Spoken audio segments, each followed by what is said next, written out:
Hey everyone, this is Gaurav here and welcome back to the channel। क्या हाल है भाई आप सभी के?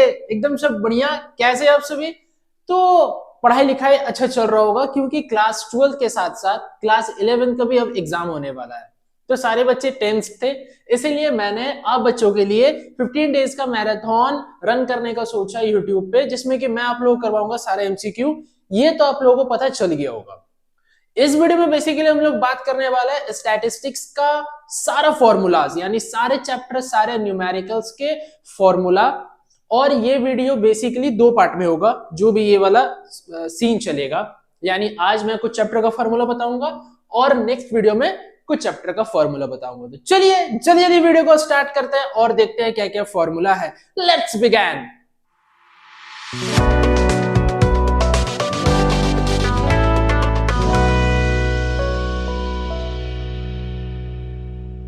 तो बात करेंगे सबसे पहला जो हम लोग करेंगे वो क्या करेंगे, वो करेंगे हम लोग मेजर्स ऑफ सेंट्रल टेंडेंसी, जिसमें कि मेरा तीन चीज आता है, मेन, मीडियन, मोड। तो देखो बेसिकली तीन सीरीज होता है। क्या क्या? तीन सीरीज में इंडिविजुअल, डिस्क्रीट, कॉन्टिन्यूअस। इंडिविजुअल को कैसे पहचानेंगे सर? सिर्फ और सिर्फ एक वेरिएबल दिया रहेगा x, ठीक है। डिस्क्रीट को कैसे पहचानेंगे सर? उसमें दो वेरिएबल दिया रहेगा, एक x और एक फ्रीक्वेंसी। कॉन्टिन्यूअस को कैसे पहचानेंगे सर? कॉन्टिन्यूअस को पहचानने के लिए उसमें भी दो दिया रहेगा, एक CI और एक F। क्लियर है? ठीक है। अब देखो, और कॉन्टिन्यूअस सीरीज में क्या चाहिए? CF चाहिए, यानी M चाहिए, CF चाहिए। ये कॉन्टिन्यूअस सीरीज का सीन होता है, डिपेंडिंग अपॉन द क्या निकालना है, क्या फाइंड आउट कर रहा है, मेन, मीडियन, मोड, उस टाइप से। समझ गया ना बात को? ठीक है। देखो तो सबसे पहला जो ये वाला फॉर्मूला है मीन का, वो किसका? इंडिविजुअल सीरीज का। तो इंडिविजुअल सीरीज में तीन method, direct, shortcut, step deviation. Direct method का फॉर्मूला है समेशन x बाई n, यानी जितना x दिया रहेगा इंडिविजुअल सीरीज में उसका टोटल करो, उसको ऊपर लिखो और जितना नंबर दिया हुआ उसको नीचे, उसको डिवाइड करके मीन निकाल लेना, ठीक है। शॉर्टकट मेथड में क्या है? a plus summation dx by n। Sir a क्या है? एज्यूम्ड मीन, जो कि किससे मानेंगे हम लोग? वही x में से। जब मान लो कि x 10 दिया है, ठीक है, जैसे मान लो 1 2 3 4 5 6 7 8 9 10, तो कोई भी नंबर को आप उठा करके a मान सकते हो। नेक्स्ट बात करेंगे स्टेप डेविएशन का, a plus summation dx dash by n into i या फिर c। देखो यहाँ पे c और i का मतलब होता है कॉमन फैक्टर। अच्छा, जो dx डैश है, ये dx डैश कैसे निकलेगा? d by i। जो पहले d निकालेंगे, फिर dx डैश निकालेंगे, कैसे करके? वो d divided by i। Clear है? समझ गए ना बात को? ठीक है सर। अब देखो जो बात करेंगे किसका? स्टेप डिवीजन हो गया इंडिविजुअल सीरीज में, तीनों मेथड समझ में आ गया। नेक्स्ट बात करेंगे डिस्क्रीट सीरीज का, जैसे यहाँ पे लिखा हुआ है फॉर डिस्क्रीट सीरीज। तो तीनों मेथड का बात करेंगे, किसका किसका?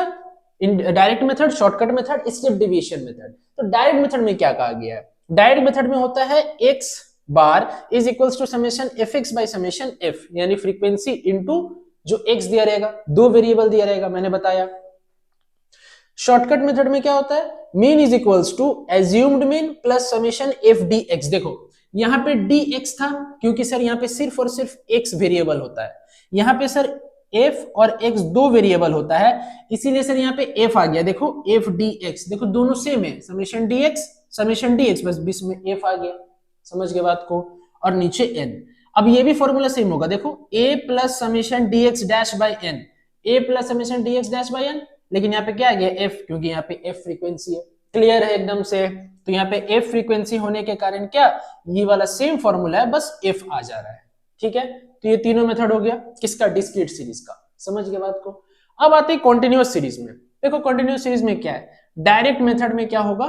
Summation mf by f। Sir m का मतलब होगा mid value. Sir mid value कैसे निकलेगा?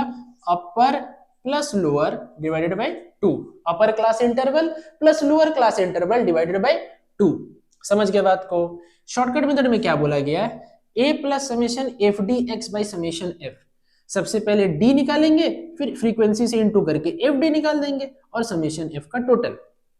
देखो स्टैटिस्टिक्स में अगर आपको ये नहीं समझ में आ रहा है कि सर कितना कॉलम बनेगा, बहुत बच्चा का मन में ये क्वेश्चन आ जाता है कि सर फॉर्मूला तो सही समझा दिया आप और समझ में भी आ गया, लेकिन सर क्वेश्चन में पढ़ करके कैसे पता करे कि कॉलम कितना बनाना है और कैसे करके उसको फॉर्मूला में सेट करे।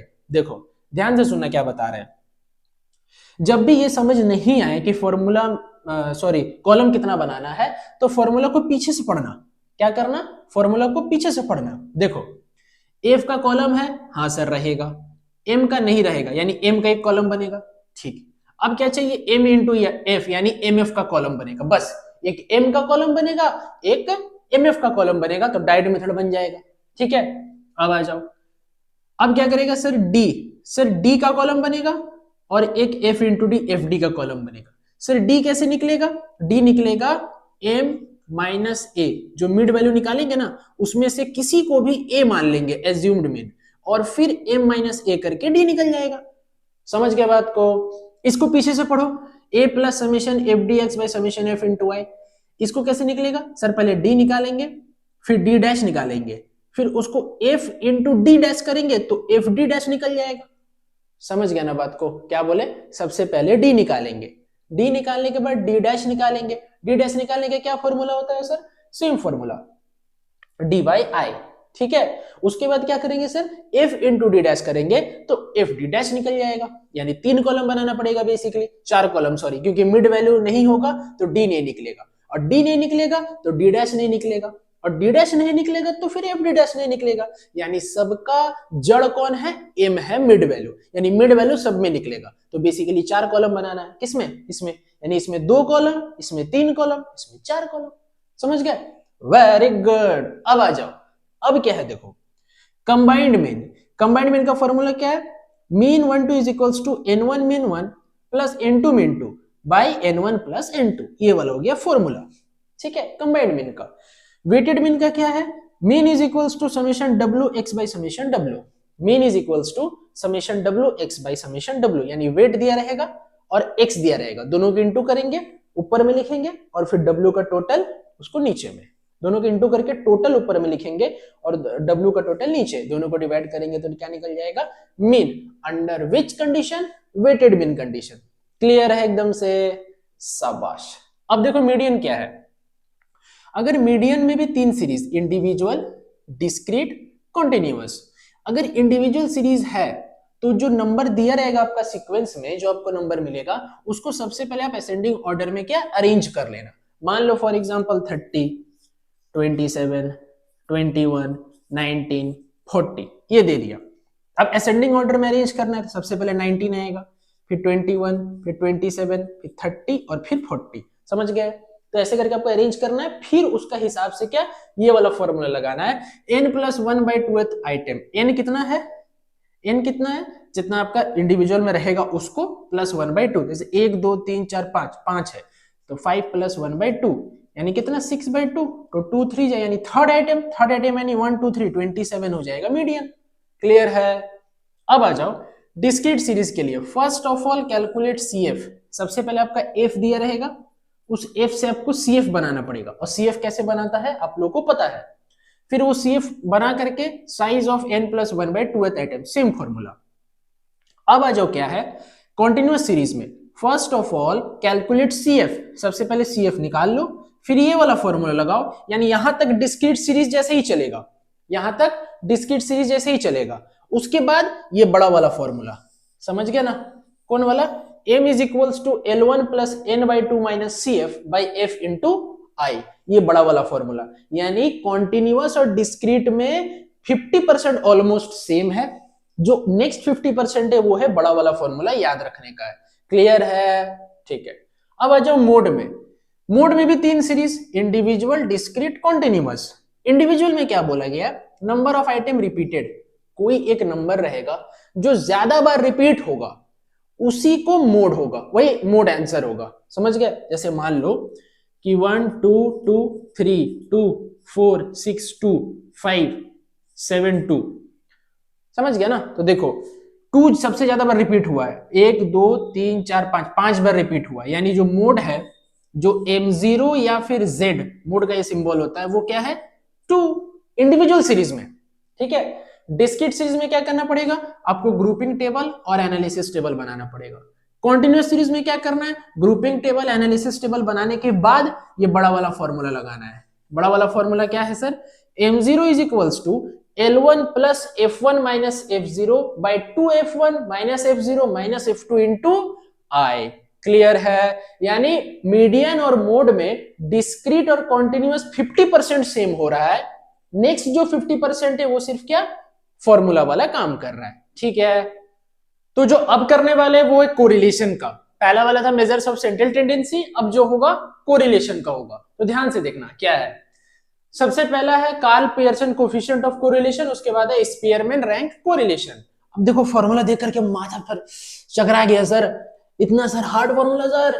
कुछ हार्ड नहीं है, ध्यान से सुनना, 2 मिनट सुनना, बस 2 मिनट ध्यान से सुनना। देखो 4 मेथड है, actual mean method, direct method, shortcut method, step deviation method. ध्यान से सुनो, इस पे क्या है देखो, summation x y by root under summation x square into y square. ये तो इजी है, ठीक है। पहले एक्स वाई लिखो, फिर एक्स स्क्वायर, फिर वाई स्क्वायर का टोटल, समझ गया ना। अब देखो डायरेक्ट मेथड में N summation x Y minus, देखो एन समेशन एक्स वाई याद रखो, फिर एक बार summation X into summation Y, summation X into summation Y minus whole divided by, देखो फिर क्या होगा, एन समेशन एक्स का होल स्क्वायर माइनस ये समेशन का होल स्क्वायर। देखो N summation x square minus summation X का होल स्क्वायर, फिर उधर क्या होगा इनटू में N summation Y square minus summation Y का होल स्क्वायर, खत्म। यानी इसको याद रखो, फिर क्या करेंगे, तोड़ेंगे summation X into summation Y, फिर N summation x square minus summation X का होल स्क्वायर, फिर इनटू में N summation Y square minus summation Y का होल स्क्वायर, सिंपल। अब देखो शॉर्टकट में याद करो, शॉर्टकट में क्या होता था सर, डी आता था, डी आता था जब मीन निकालते थे, शॉर्टकट में डी आता था, और स्टेप डेविएशन में सर डी डैश आता था। सिंपल, ये वाला फॉर्मूला याद रखो और सारा में डी लगाते चल जाओ शॉर्टकट में, और डी डैश लगाते चल जाओ किसमें, स्टेप डेविएशन में। देखो एन समेशन एक्स वाई, देखो N summation dx dy, dx dy, फिर यहाँ पे डीएक्स इंटू डीवाई, फिर summation dx square minus summation dx का होल स्क्वायर, फिर into summation d y square dy square minus summation dy का whole square dy का whole square, simple. यानी direct method का याद कर लो बढ़िया से, याद भी नहीं करना, ध्यान से समझना है। एक याद कर लो सिर्फ, summation X N summation x Y, बस, फिर एक बार summation X into X Y, फिर बाकी वाला कहानी जो मैंने बताया। और शॉर्टकट आएगा तो सिर्फ डी लगा देना सारे के बीच पे, और स्टेप डिवीजन आएगा तो डी डैश लगाने देना, दैट्स इट। समझ गए? तो बहुत सारे सिंपल है, देखने से बड़ा लगता है, सिंपल है। अब आ जाओ क्या है, स्पीयरमैन रैंक कोरिलेशन। जो स्पीयरमैन है, सॉरी ये वाला जो मेथड है स्पीयरमैन रैंक कोरिलेशन, इसमें क्या बात किया गया है, RK is equals to 1 minus 6 summation d square by n cube minus n, 1 minus 6 summation d square by nq minus n, where ranks are repeated। जब रैंक रिपीटेड होगा तो क्या होगा, 1 minus 6 बड़ा वाला ब्रैकेट के साथ summation d square plus 1/12 mq minus n plus ऐसे ऐसे करके रिपीट होते चला जाएगा, divided by nq minus n। बोलिएगा सर ये वाला जो टर्म है ना सर, ये वाला चीज समझ में नहीं आया कि रिपीट कब होगा, इसमें दिक्कत है। देखो यहाँ पे मान लो 1 5 6 1 2 4 3 2 4 7, ठीक है। देखो यहां पे 1 रिपीट है सर, 2 भी रिपीट है और 4 भी रिपीट है, यानी 3 ऐसा नंबर है जो कि रिपीटेड है, एक से ज्यादा बार आया है। तो 1/12 mq माइनस n, ये 3 बार आएगा, एक बार, 2 बार और एक बार, 1/12 mq माइनस m। समझ गया बात को? कोई दिक्कत है? कोई दिक्कत नहीं। तो ये वाला जब रैंक्स रिपीट हो रहा है तब कैसे आएगा, ठीक है, समझ गए बात को? तो ये था मेरा वीडियो लेक्चर नंबर 1 किसका, स्टैटिस्टिक्स का सारा फॉर्मूला का। आई होप आप लोगों को वीडियो पसंद आया होगा। वीडियो पसंद आए तो वीडियो को लाइक कीजिएगा, चैनल में न्यू है तो प्लीज चैनल को सब्सक्राइब कर दो और सारे दोस्तों तक शेयर करो, क्योंकि काफी बेनिफिशियल होने वाला है ये 2 पार्ट किसका, स्टैटिस्टिक्स का सारा फॉर्मूला का। तो चलिए मिलते हैं नेक्स्ट वीडियो में, till then bye bye, wish you all the very best for your exam, keep growing and keep learning.